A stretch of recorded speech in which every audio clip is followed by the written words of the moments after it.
ಇವತ್ತು ಚರ್ಚೆ ಏನು ಮಾಡ್ತೀರಿ? ಇವತ್ತು ಮೂರು ಪಕ್ಷಗಳು ಅಂತ ಹೇಳಿ ನನ್ನ ಮಾಧ್ಯಮದ ಮಿತ್ರರಿಗೆ ಮನವಿ ಮಾಡ್ತೇನೆ. ನಾನಿದ್ದಂಥ ಅವಧಿಯಲ್ಲಿ 20 ತಿಂಗಳು BJP ಜೊತೆ, 14 ತಿಂಗಳು ಕಾಂಗ್ರೆಸ್ನ ಆಡಳಿತದಲ್ಲಿ ನಾನು ಯಾರಾದರೂ ಒಬ್ಬ ಕಾಂಟ್ರಾಕ್ಟರ್ಗಳಿಗಿರಬಹುದು, ಯಾರಿಗಾದ್ರೂ ಗುತ್ತಿಗೆದಾರರಿಗೆ ನಾನು ಏನಾದರೂ ಒತ್ತಡವನ್ನು ಹೇರಿರ್ತಕ್ಕಂಥ ಒಂದು ಪ್ರಕರಣವನ್ನು ಯಾರಾದರೂ ತಂದರೆ ಇವತ್ತು ನಾನು ನೀವು ಕೊಡ್ತಕ್ಕಂಥ ಶಿಕ್ಷೆಯನ್ನು ಅನುಭವಿಸಲಿಕ್ಕೆ ತಯಾರಾಗಿದ್ದೇನೆ. ದಯವಿಟ್ಟು ಮಾಧ್ಯಮದ ಸ್ನೇಹಿತರಿಗೆ ಹೇಳ್ತೇನೆ, ಮೂರು ಪಕ್ಷವನ್ನು ಒಂದೇ ತಕ್ಕಡೆಯಲ್ಲಿ ತೂಗಬೇಡಿ. ಇವತ್ತೇನಾದರೂ ಬೆಂಗಳೂರು ನಗರಕ್ಕೆ ಅಭಿವೃದ್ಧಿ ಅಂತಕ್ಕಂಥದ್ದನ್ನು ಕಂಡಿದ್ದರೆ ಅದು ಜನತಾದಳದ ನಮ್ಮ ಪಕ್ಷದ ನಮ್ಮ ಕಾರ್ಯಕ್ರಮಗಳು. ನಾನು 2006 2007 ಕೇವಲ 20 ತಿಂಗಳು ಅಧಿಕಾರವನ್ನು ನಡೆಸಿದಾಗ ಬೆಂಗಳೂರು ನಗರದ ಅಭಿವೃದ್ಧಿಗೆ ನಾನು ಕೊಟ್ಟಿರ್ತಕ್ಕಂಥ ಯೋಜನೆಗಳನ್ನು ಈ ಬೆಂಗಳೂರು ನಗರದ ನಾಗರಿಕರು ಕನ್ನಡಿಗರು ಅರ್ಥ ಮಾಡ್ಕೋಬೇಕು ಅನ್ನೋದನ್ನು ಹೇಳಲಿಕ್ಕೆ ಬಯಸ್ತೇನೆ. ಇವತ್ತು ಗ್ರಾಮೀಣ ಪ್ರದೇಶ ಇರಲಿ, ನಮ್ಮ ನಗರ ಪ್ರದೇಶ ಇರಲಿ, ಯಾವ ಕೆಲಸ ಮಾಡಿದ್ದೇವೆ ನಾವು. ಒಂದು ಉದಾಹರಣೆ ಕೊಡ್ತೇನೆ.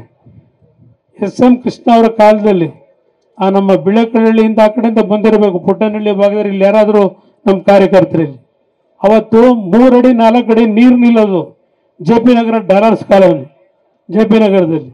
ನಾನು ಮುಖ್ಯಮಂತ್ರಿ ಆದಾಗ ಆ ಭಾಗಕ್ಕೆ ಪ್ರವಾಸ ಮಾಡಿ ತೆಗೆದುಕೊಂಡಂಥ ನಿರ್ಧಾರ ಇವತ್ತು ಸಹ ಬೆಂಗಳೂರಿನಲ್ಲಿ ಎಂಥ ಮಳೆ ಬಂದರೂ ಆ ಭಾಗದಲ್ಲಿ 3 ಅಡಿ ನೀರು ನಿಲ್ತಾ ಇದ್ದಂಥ ಪ್ರದೇಶ ಇವತ್ತು ಜನ ನೆಮ್ಮದಿಯಿಂದ ಇದ್ದಾರೆ. ಇದು ನಾನು ಇದ್ದಂಥ 20 ತಿಂಗಳ ಆಡಳಿತ ಮಾಡಿದೆ. ಅವತ್ತು ಆ ಭಾಗದ ಜನ ನೀವು ಬರಲೇಬೇಕು ಅಂತ ಹೇಳಿ ಕರೆಸಿ ಹೆಲಿಕಾಪ್ಟರ್ನಲ್ಲಿ ಪುಷ್ಪಾರ್ಚನೆ ಮಾಡ್ತಾರೆ ನನಗೆ. ಆದರೆ ಚುನಾವಣೆ ಬಂದಾಗ ಬೇರೆ ಪಕ್ಷಗಳಿಗೆ ಮತ ಕೊಡ್ತಾರೆ. ಇದು ಇವತ್ತು ಈ ರಾಜ್ಯದಲ್ಲಿ ನಡೀತಾ ಇರತಕ್ಕಂಥದ್ದು. ಈ ರಾಜ್ಯದಲ್ಲಿ ಹಣದ ಕೊರತೆ ಇಲ್ಲ, ಸಾಲ ಮಾಡಬೇಕಾಗಿಲ್ಲ. ಯಾವ ಸಿದ್ದರಾಮಯ್ಯನವರು 16 ಬಜೆಟನ್ನು ಮಂಡನೆ ಮಾಡಿದ್ದಾರೆ ದಾಖಲೆ ಅಂತ ಹೇಳ್ತಾರೆ. ಆ ದಾಖಲೆ ಬಜೆಟನ್ನು ಮಂಡನೆ ಮಾಡೋದ್ರಿಂದ ದಾಖಲೆ ಆಗೋದಿಲ್ಲ. ಆ ಬಜೆಟ್ನಿಂದ ನೀವು ಏನು ನಾಡಿನ ಜನತೆಯ ಬದುಕಿಗೆ ಕೊಟ್ಟಿದ್ದೀರಿ ಅದು ದಾಖಲೆಯಾಗಿ ಉಳಿಯತಕ್ಕಂಥದ್ದು ಅನ್ನೋದನ್ನು ಸಿದ್ದರಾಮಯ್ಯನವರು ಅರ್ಥ ಮಾಡ್ಕೋಬೇಕಾಗ್ತದೆ. ಯಾವ್ಯಾವ ಮಟ್ಟದಲ್ಲಿ ತೆರಿಗೆ ವಿಧಿಸ್ತಾ ಇದ್ದಾರೆ, ಇನ್ನೂ ಸಹ ಅದೆಂಥದ್ದು ಮದ್ಯದ ದರವನ್ನು ಪುನಃ ಏರಿಸಬೇಕು ಅಂತ ಹೇಳಿ ಇವತ್ತು ವಿಮರ್ಶೆ ಮಾಡ್ತಾ ಇದ್ದಾರೆ ಅಂತಕ್ಕಂಥದ್ದು ನಾನು ಕೇಳ್ತಾ ಇದ್ದೆ.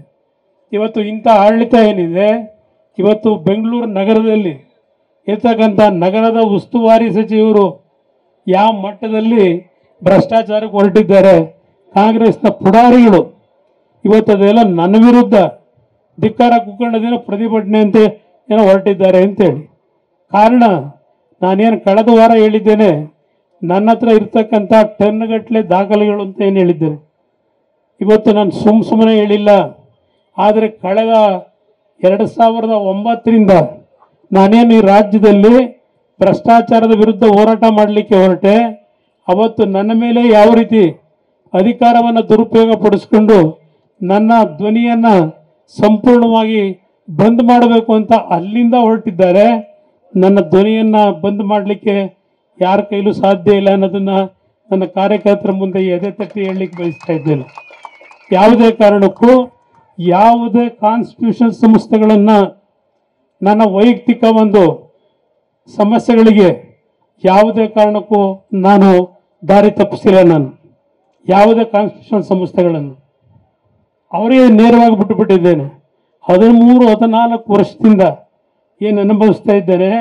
ಯಾವ ಒಂದು BJPಯ ಸರ್ಕಾರ ಆಡಳಿತಕ್ಕೆ ಬಂತು 2009, ಒಂದು ಮಾತು ಬೆಂಗಳೂರು ನಗರದ ನಾಗರಿಕರಿಗೆ ಹೇಳ್ತಕ್ಕಂಥದ್ದು, ಬೆಂಗಳೂರು ನಗರ ಅಭಿವೃದ್ಧಿ ಆಗಬೇಕು ಅಂತ ಹೇಳಿ ಅವತ್ತೇನು JNN ಸ್ಕೀಮ್ನಲ್ಲಿ 25,000 ಕೋಟಿ ರೂಪಾಯಿಗಳು ಬೆಂಗಳೂರು ನಗರದ ಅಭಿವೃದ್ಧಿಗೆ ವೆಚ್ಚ ಮಾಡಲಿಕ್ಕೆ ಅವತ್ತೇನು ಅವಕಾಶ ಬಂತು.